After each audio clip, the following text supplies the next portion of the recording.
Picture a clumsy, um, incredibly soft, tri-colored puppy walking into your home for the very first time.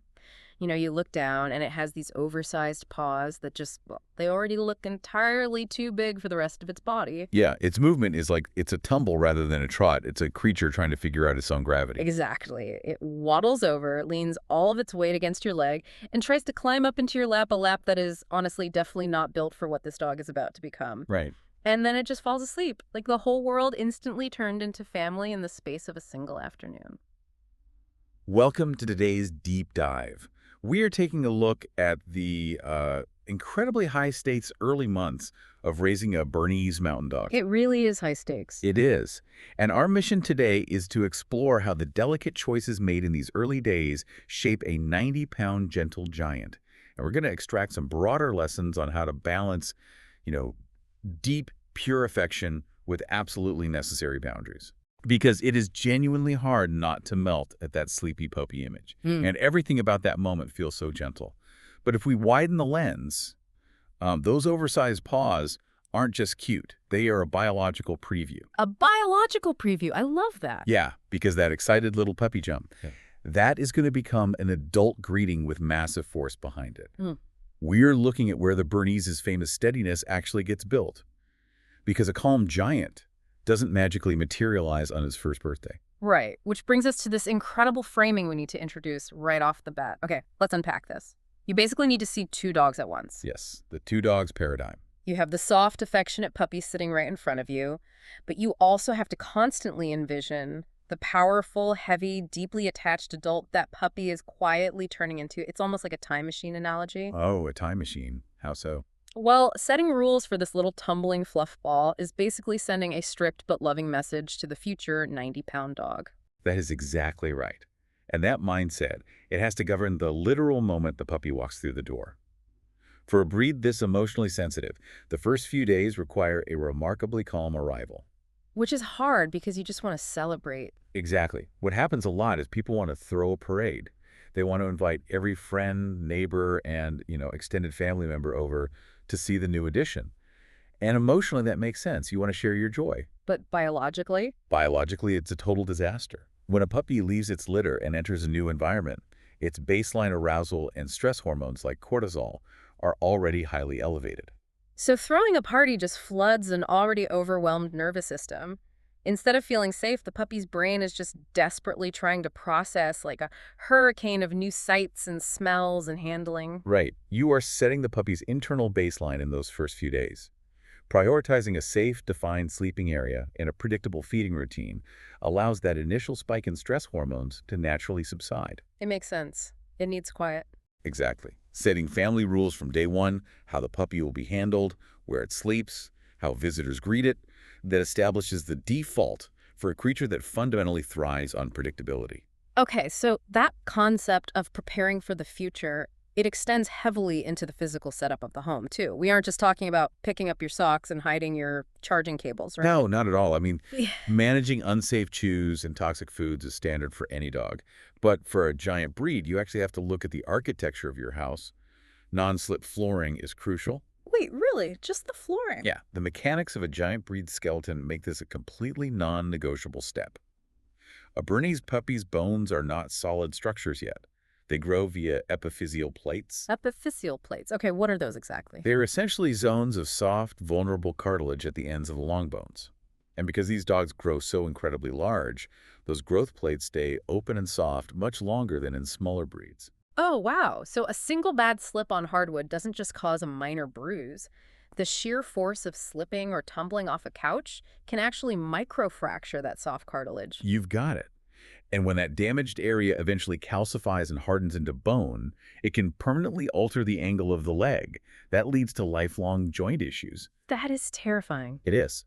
Securing outdoor gates, controlling furniture access, covering slick floors with rugs that directly protects their structural development. Yeah. You are basically guarding a highly vulnerable construction site.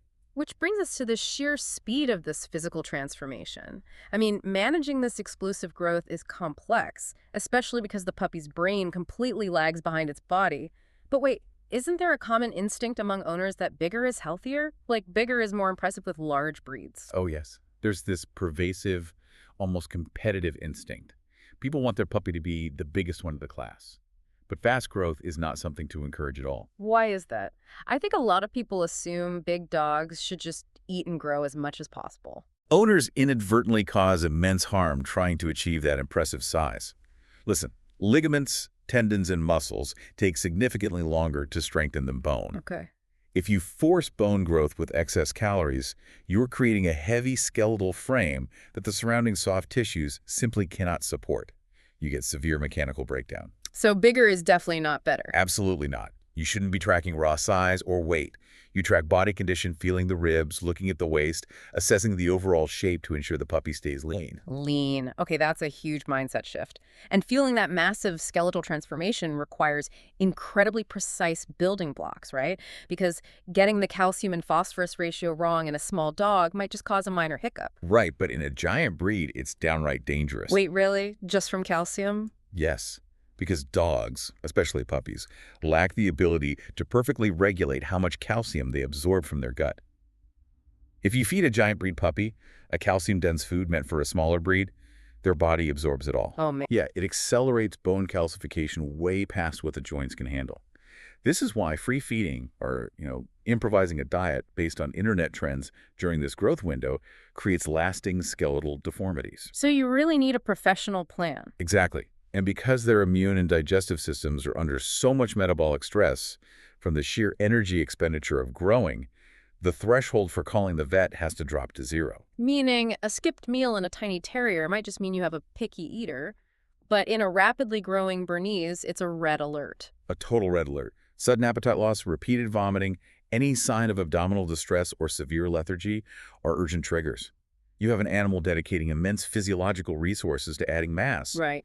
Any disruption to that system can cascade quickly. The first vet visit isn't just about walking in, getting a quick vaccine, and leaving. It's a critical partnership. Precisely. A good initial visit includes setting up a baseline for body condition, an early movement check to flag joint concerns, and a comprehensive plan for everything from nutrition to exercise constraints. You are partnering with a professional architect to ensure this dog reaches adulthood safely. Because of how fast they pack on mass, this physical mismatch creates a massive behavioral challenge. I mean, you end up with an 8 or 9-month-old dog that looks completely full grown. Hi, they look like adults. But mentally, it's a toddler. The body arrives well before the judgment does. And that brings us to how we introduce this mentally immature, physically massive dog to the outside world. Socialization. Yes, socialization. And there is a critical misunderstanding about this that catches even experienced owners off guard. Because we tend to think socialization means maximum exposure. Toss them into the dog park, let strangers crowd them, let them play with every dog they see. Oh, the more is better approach. It frequently backfires, creating highly reactive dogs. For a breed that gets this big, true socialization is calm, positive exposure. Calm exposure. Okay, here's where it gets really interesting. Because it's basically like visiting an art museum rather than jumping into a mosh pit. Huh, yes. That is the perfect analogy. Yeah. It's observing from a safe distance, hearing household sounds, seeing different surfaces, experiencing calm car rides without being forced into direct interaction. So proper socialization is less about exposure and more about habituation. It's like sensory background noise. You don't want the puppy to think a new dog or a new person is a heavy metal concert they have to jump into. You want them to view the outside world like elevator music. Noticeable, but ultimately boring and safe. That distinction changes everything about how a puppy's brain wires itself.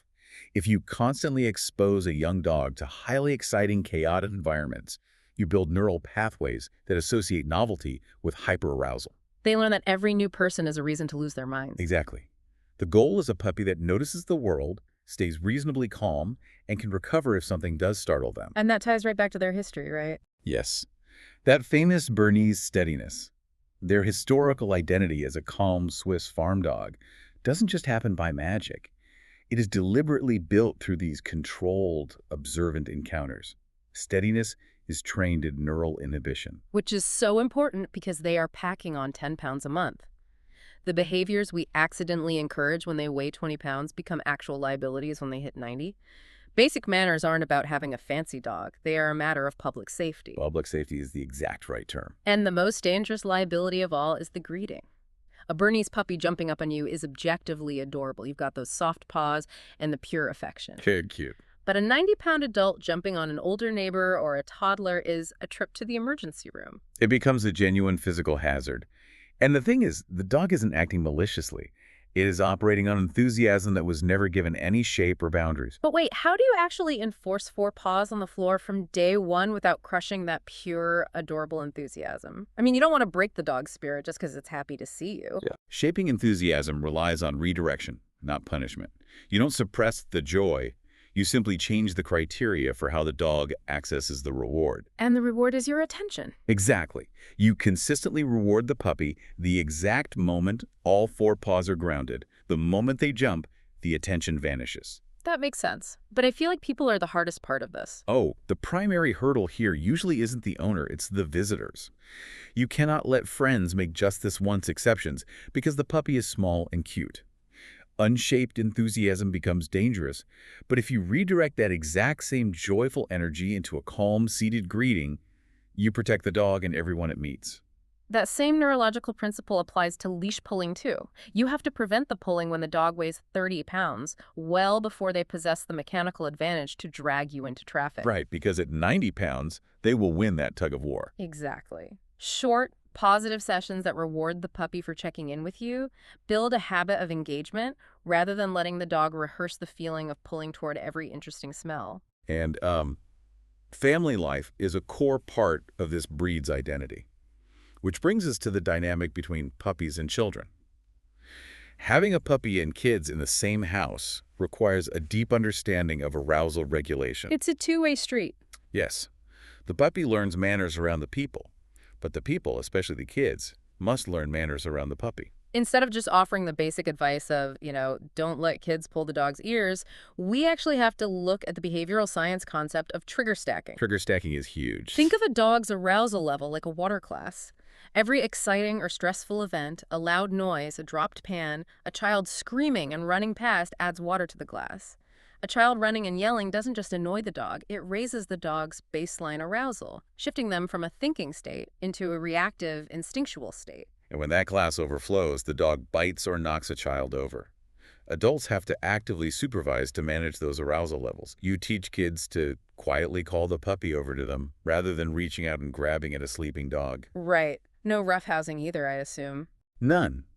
You prevent the kids from rough wrestling, because that spikes the dog's arousal past the point of rational thought.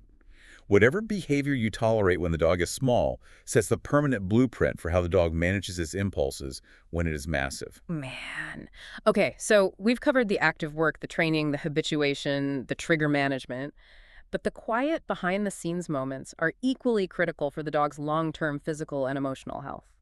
Let's look at exercise and rest, because people often severely misjudge the physical needs of a large working breed puppy. They really do. They assume big dogs need massive amounts of exercise right away. Which is so dangerous. Forced long walks, repetitive running, or high-impact fetching while those joints are developing will cause permanent damage. Short bursts of self-directed play are best. Just letting them bumble around the yard on their own terms. Exactly. And avoiding heat stress is critical because their dark coats and mass make them incredibly prone to overheating. But honestly, more importantly, rest must be fiercely protected. When a puppy falls asleep after playing, that isn't laziness. That sleep is the actual construction site. The construction site. I love that phrasing. Cellular growth, tissue repair, and the release of growth hormone peak during deep REM sleep. So waking a sleeping puppy to play is interrupting the literal biological process of building their body. Right. You are stopping the construction. And while they're awake, you use quiet moments to build the foundation for grooming. Because the adult coat of a Bernese is a major commitment. You calmly get them used to having their paws, ears, tail, and belly touched while their arousal is low. Introduce nail trims early. And, the emotional foundation established during these quiet moments is just as vital. Bernese puppies are bred to bond incredibly deeply with their humans.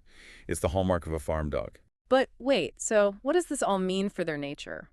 If they are bred to be deeply attached, affectionate farm dogs isn't teaching them to be alone fighting their very DNA. That's a great question, but there is a vast psychological difference between healthy closeness and unhealthy dependence. Okay, so how do you balance that? Owners have to deliberately build in a safe space and practice short separations to prevent that bond from turning into severe anxiety. You want a secure attachment where the dog loves being with you but has the internal coping skills to self-soothe when you walk out the door to check the mail. So constant following shouldn't always be reinforced. Definitely not. Constant following shouldn't be reinforced with nonstop attention because it deprives the dog of the opportunity to practice emotional regulation on its own. And what if they just can't handle it? If this independence training causes true panic or destructive behavior, and I mean frantic distress, not just mild whining, owners shouldn't wait and hope the dog outgrows it. They need to involve a behavioral professional immediately to rewire that panic response. Wow. To synthesize the core of all this, it really comes back to the realization that the paws arrive before the wisdom. The pause arrived before the wisdom. Exactly. The physical softness of a puppy is not a reason to delay structure. The rapid, massive size they are going to achieve is the exact reason to start early. Deep affection shouldn't erase the boundaries required to keep them safe. You are quietly preparing a powerful animal to move through a chaotic world safely and gently. This entire deep dive is effectively a masterclass in long-term thinking. It's about understanding that true care means preparing someone or something to safely navigate complex environments. It's looking past the cute, chaotic present to secure a stable future. It really is. And honestly, that concept translates perfectly to human behavior. I mean, we essentially do the exact same thing to young professionals that owners accidentally do to giant puppies. Oh, wow. I see where you're going with this. Right. Think about the workplace. You have a 24-year-old who shows explosive technical proficiency, a sudden competency growth spurt, if you will, and they suddenly look like a senior employee on paper. Oh, I've seen this happen so many times. Management immediately promotes them into a heavy leadership role, completely forgetting that their emotional intelligence, their conflict resolution skills, and their complex judgment haven't finished developing yet. We thrust them into high-stakes environments before their brain has caught up to their technical size. The technical skill arrives well before the judgment does. That is a brilliant parallel. How often do we set young leaders up to fail by expecting their emotional maturity to perfectly match their raw output? All the time. We assume that because they have the size of a leader, they automatically possess the steadiness of one. If we treated that gap with the same careful, structured, boundary-setting patience that we apply to a giant puppy, focusing on habituation, managing trigger stacking, and protecting their development, we would prevent a lot of burnout and catastrophic failure. Exactly. The next time you see a clumsy puppy leaning against a leg or a young hotshot given too much authority too soon, remember the invisible work required beneath the surface. You have to actively build the foundation for the gentle giant they will eventually become. Thank you for joining us on this deep dive.